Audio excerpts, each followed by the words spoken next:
Bisa lebih mengerikan dari perang Ukraina. Rupanya Rusia sudah siap turun tangan bantu Cina merebut Taiwan dengan syarat ini. Seorang senator Rusia terkemuka telah berjanji bahwa Vladimir Putin akan datang membantu Cina jika berperang memperebutkan Taiwan. Tetapi Vladimir Zarkorsov, wakil ketua pertama Komite Nasional Dewan Federasi Rusia mengatakan, dukungan Kremlin akan ditawarkan dengan pengertian bahwa Beijing akan menunjukkan dukungan dalam bentuk barang untuk perang di Ukraina, mengutip Daily Mail. Dia tidak melihat alasan untuk menolak membantu Cina, tapi dirinya ingin melihat gerakan dua arah dengan Cina. Artinya kita harus menghadapi manfaat dan kerjasama ini. Putin dan Presiden Cina Xi Jinping tampaknya telah membina hubungan dekat dengan beberapa tahun terakhir.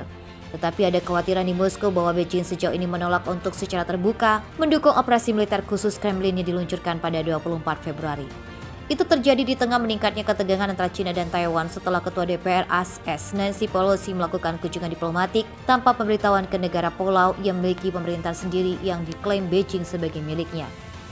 Sekutu dekat Putin, Zakharov, menjelaskan bahwa Rusia siap mendukung Cina dalam konflik apapun atas pulau yang disengketakan Taiwan, sebuah langkah yang akan mengkondisikan aliansi anti-baratnya. Zabarov yakin dalam hal ini Cina mengharapkan bantuan tertentu dari Rusia, karena akan sulit bagi Cina untuk menghadapi Amerika Serikat tanpa dukungan Rusia. Terkadang ini adalah permainan peluang dan konflik dapat berkembang menjadi perang besar. Tapi dia pikir Cina berperilaku dengan hati-hati, dan hal ini dengan cara yang sangat terkendali sambil terus membangun potensi pertahanannya.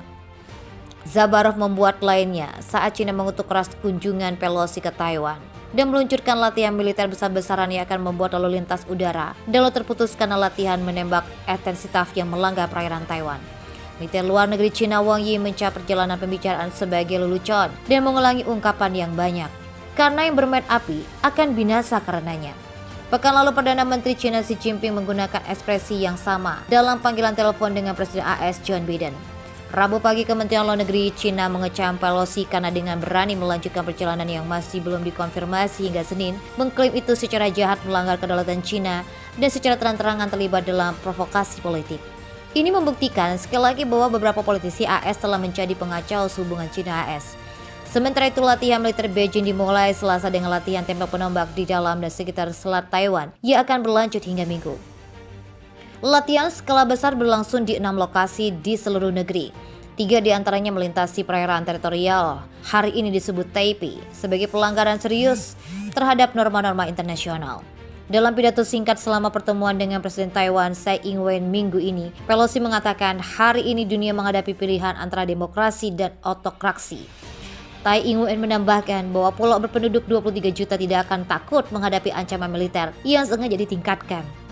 Taiwan tidak akan mundur, Taiwan akan terus mempertahankan garis pertahanan demokrasi. Dia juga berterima kasih kepada anggota parlemen AS berusia 82 tahun karena mengambil tindakan nyata untuk menunjukkan dukungan setia AS untuk Taiwan pada saat krisis ini. Sikap AS yang meremehkan Cina mulai menuai hasil. Secara sepihak Cina memutuskan hubungan diplomatiknya dengan Amerika Serikat di bidang militer dan sipil. Keputusan Cina ini diumumkan oleh Menteri Luar Negeri Cina pada Jumat 5 Agustus 2022 kemarin. Kementerian Luar Negeri Cina merilis daftar bidang-bidang kerjasama diplomatik termasuk tidak akan ada lagi komunikasi antara otoritas Beijing dan Washington. Ini termasuk pertemuan kerjasama antara Departemen Pertahanan, konsultasi keamanan maritim, kerjasama dalam imigrasi ilegal, bantuan peradilan, kejahatan transnasional, pengendalian narkoba, dan perubahan iklim. Kementerian Luar Negeri Cina mengatakan pihaknya juga menangguhkan pertukaran dengan Washington untuk melawan kejahatan lintas batas dan perdagangan narkoba. Menteri Luar Negeri AS Antony Blinken mengatakan Washington tetap berulang kali menjelaskan kepada Beijing bahwa pihaknya tidak mencari masalah atas kunjungan Pelosi ke Taiwan awal pekan ini selama tur kongres di Asia. Rusia today melaporkan tindakan tersebut sebagai respon Cina usai kunjungan kedua DPR AS Nancy Pelosi ke Taiwan pada awal pekan ini. Kedatangan Pelosi tak hanya menimbulkan amarah bagi Cina, namun juga mengakibatkan konflik serius antara hubungan kedua negara. Panggilan telepon antara komando militer senior kedua negara juga telah batal. Pemerintah Cina juga melarang Nancy Pelosi dan keluarganya untuk datang dan memasuki wilayah Cina. Tak hanya itu, polisi juga dan keluarganya juga tak boleh berbisnis dengan entitas milik Cina. Cina juga sudah melakukan mobilisasi angkatan perangnya termasuk menempatkan peralatan perang di perbatasan Cina dan Taiwan.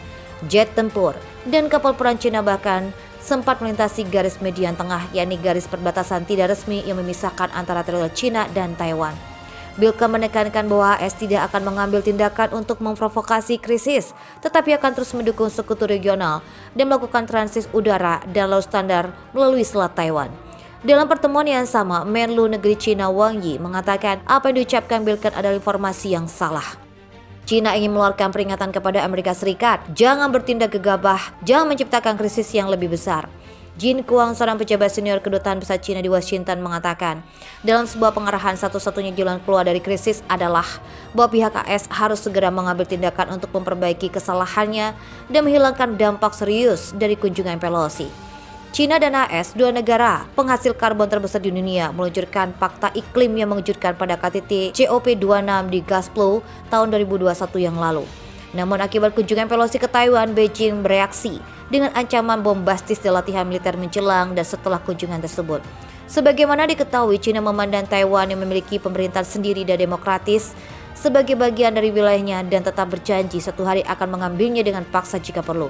Sikap Cina terlihat sebagai eskalasi hubungan yang tidak dapat diterima antara Washington dan para pemimpin pro kemerdekaan Taiwan saat ini. Dikatakan juga bahwa Cina akan menjatuhkan sanksi yang tidak ditentukan pada Pelosi dan keluarganya sebagai buntut kunjungan tersebut.